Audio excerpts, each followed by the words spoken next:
So let's continue to play with this concept a little more. Let's drag this up here. I'm going to copy and paste this one. Zoom in.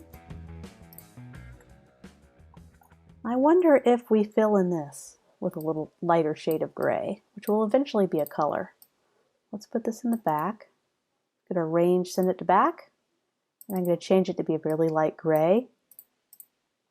That could work. I kind of like how it's shaded a little bit. And let's see if we can start incorporating a little color now. So one thing we could do is, let's go back up here. Let's make this kind of a blue gradient. Let's play with the blue and the water of the pipe. Let's do that. Okay, so let's go to, let me get my gradient. There's my gradient tab. Let's make it a generic gradient. And let's make it a little bit angled. And let's change it to 2 different shades of blue. Let's switch it to CMYK. And I do all my logo designs in CMYK.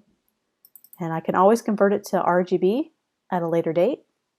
But I like to work in the CMYK environment for logo designs, for anybody that is curious. Do like a green, that looks kind of neat. Or maybe a darker, yeah, I like that. Make it darker so there's enough contrast. So that looks neat. I think this needs to be a lighter color. Really light, just so you can kind of barely see the circle. I think this little piece also needs to change as well. And we can, this is too dark, too stark of a contrast. So that's super dark, that's super light. Let's lighten this up a little bit. I think that'll make it look a little more modern and clean. Let's zoom out. Oops, a little too much. Let's kind of move this over so we get a little more of a clean palette here. Try to get this stuff out of the way. Okay, so let's play around with colors. I wonder if we take a swatch from this gradient. Maybe that darker blue. Let's see what that is. Let's round that up to 100. Sometimes I like to round these numbers off to even numbers. I'm right here in the panel. So 172 and 9. So let's try it all this darker color blue. That looks nice, but let's have contrast between these two. I wonder if we make this dark gray. Go ahead and bring this window back over. Make all that a dark gray, maybe a medium gray. Just helps soften the logo a little bit. Not so stark in contrast. Keep lightening. I like that. Let's try some other versions. Let's get that out of the way. And let's continue to copy and paste. Let's try this. Let's try this as a gradient. So I need to outline all my text. So I'm just going to right click, create outlines. So now I'll be able to apply gradients to this. Let's make sure all that's grouped together. It's in one group. Get the eyedropper tool. I'm going to sample this and I'm going to go ahead and get my gradient. I'm going to do a nice, long, smooth transition. I think harsh transitions are really hard to pull off like that. I think that's tough unless you're going for a metallic look.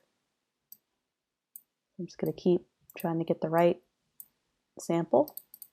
That's an option. This probably needs to be gray. That could work. Let me make that just a little bit darker, maybe right here. Perfect. So let's continue to play around with color. I made a duplicate of this down here and reverse the colors so that you have a dark neutral color on the main company name and kind of bringing out the color in the small headline. I think that works better because when you have blue here and you have blue here, once again that competes. So having something a little different, it works a little bit better. So let's go over here and see if we can't make this some colors that pop. So contrasting colors is really important in design. So let's go ahead and see if we can't put this on a solid background color. Kind of start getting some branded colors here. So I think something that would look really nice and opposite of what you would expect from a plumbing company would be a really beautiful purple color. So let me see if I can't double click this swatch and add a little bit more warm tones. There we go, kind of a royal purple. And what contrasts really well with purple, opposite on the color wheel, is yellow. But I'm going to do kind of a little bit of an orange yellow to make it pop out. So let's make this white, kind of reversing that out. Let's make this white and make it just a little bit skinnier. Let's see, I haven't outlined the path yet, so here's my stroke. So let me make it 4 and also make that white. And make our little selection here white as well. That we covered up the P. And I might have to make some adjustments. Great, so now we need a pop of color where that light gray is. So let's make that orange yellow color. So let's go ahead and click on this. Let's bring out our color swatch here. Let's add a little more red. A little darker maybe. Perfect. Oh, and our apostrophe got hidden. Let's make that white. Great, I think those are some nice contrasting colors. Let me tweak the purple, make it a little rich in tone. There we go, just a little bit richer. Let's see, click over here, you're going to get more faded gray area over here, but the color and the tone is going to get richer on this side of the palette. It's a little too blue, so let's bring this up and bring it that purple. Perfect.